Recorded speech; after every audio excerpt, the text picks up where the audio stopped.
Hey, hey, hey. Welcome to another episode of Meet the Shu podcast. I'm Sade. I'm Nina. What's up, y'all? Yes, this is our recap time. Happy 2025.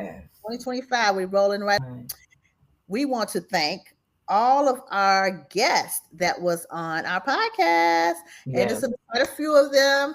If we forgot about you, sorry. Don't charge it to the head, y'all, yeah. In please. the past years, this Yes. 2024, it This was.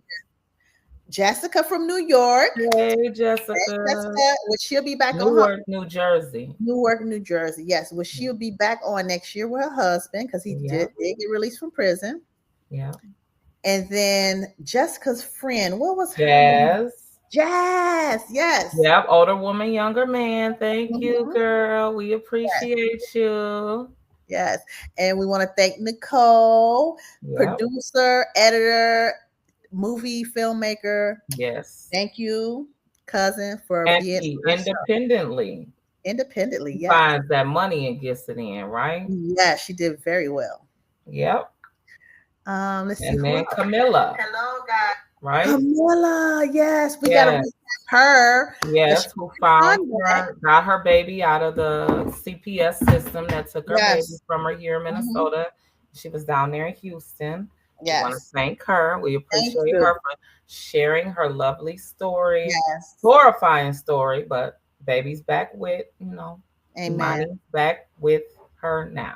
Yes, amen. So we want to Yeah. thank you guys who listened and just follow us. Yes. Don't forget to share, guys. Share the And wealth. please Share the help. subscribe and tell your cousins, your mama, your brother, your uncle, the Yes. kids, subscribe, Subscribe. subscribe, subscribe. And Yes. we are a podcast that, what do we do, Sade?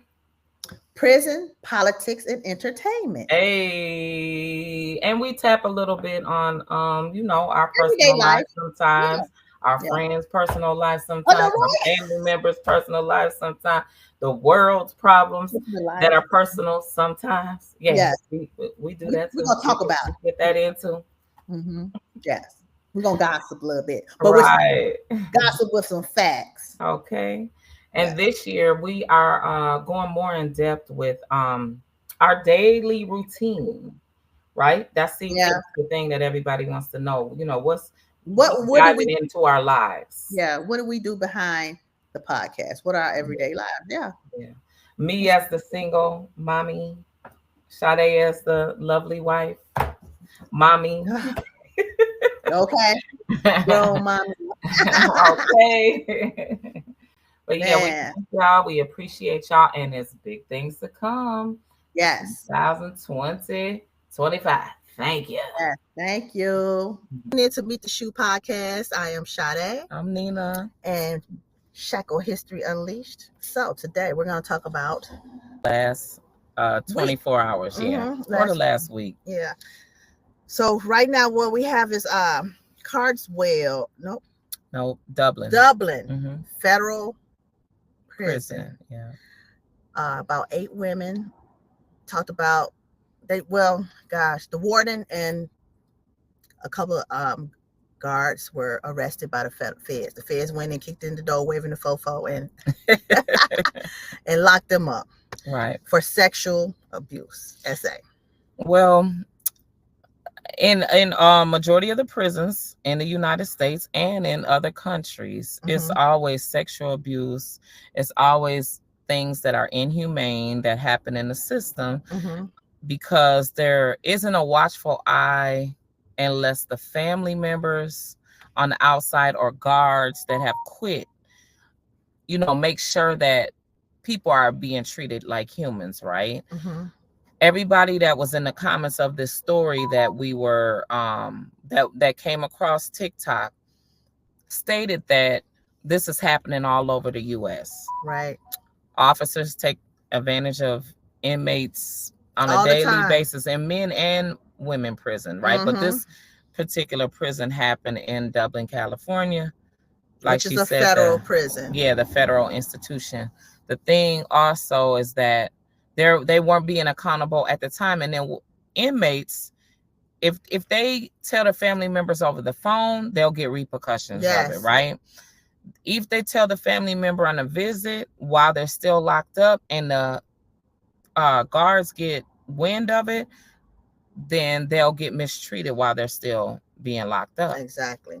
The only thing that you could do about it is continue to vote in for these different laws for people to still be considered humans when they're, because they treat you like an animal because you committed a crime. And it doesn't matter the level or the severity of the crime. Not to say that a person that I don't feel that even that has done the heinous acts of the world shouldn't be mistreated while they're in custody. The karma is what got them to do the time. It doesn't say that you should be mistreated in prison while you're doing your time, right? And when I was actually in Carswell, the things, that was a medical facility, a camp, and a FCI, right? And I would happen to be in a and a maximum, right? The maximum was in the back. The medical facility had its own building. The FCI had its own building, and then the camp is across the street off of a pond. So a person can go from maximum to FCI to the camp, right? And then a person that's in the camp can get in trouble and then get sent back across the street to the FCI. The thing about that facility was a lot of things that the women were saying were the times that I spent there was that they were scared to go to the doctor. Why? Because everybody that went to the doctors, majority of them would tell them that if they were Black or Hispanic, they needed a hysterectomy. What? That they had a medical issue. Thank God that at the time when I went, I was 23, 24 years old. They never told me that I had an issue with, you know, OBGYN, right? I went and I got a pap smear. Wait a minute, was the doctor a male or female? I have female. Okay. I did the OBGYN thing. And me personally, I knew that I wanted to have more kids when I got out of prison. Right. So what I did was I only got a pap smear twice. Okay. By the grace of God, they never detected anything going on with me. So I think that the women that had already had some issues going on prior to them going to prison, they played on that. It's about your conversation, you know, before you even, you know, enter the prison, or whatever medical history you told them prior to you going to the penitentiary, right? That had a lot to do with it. And the women that may have told them, oh yeah, I was on birth control pills, oh yeah, I have back cramps, and yeah, you know, I was doing birth control, whatever.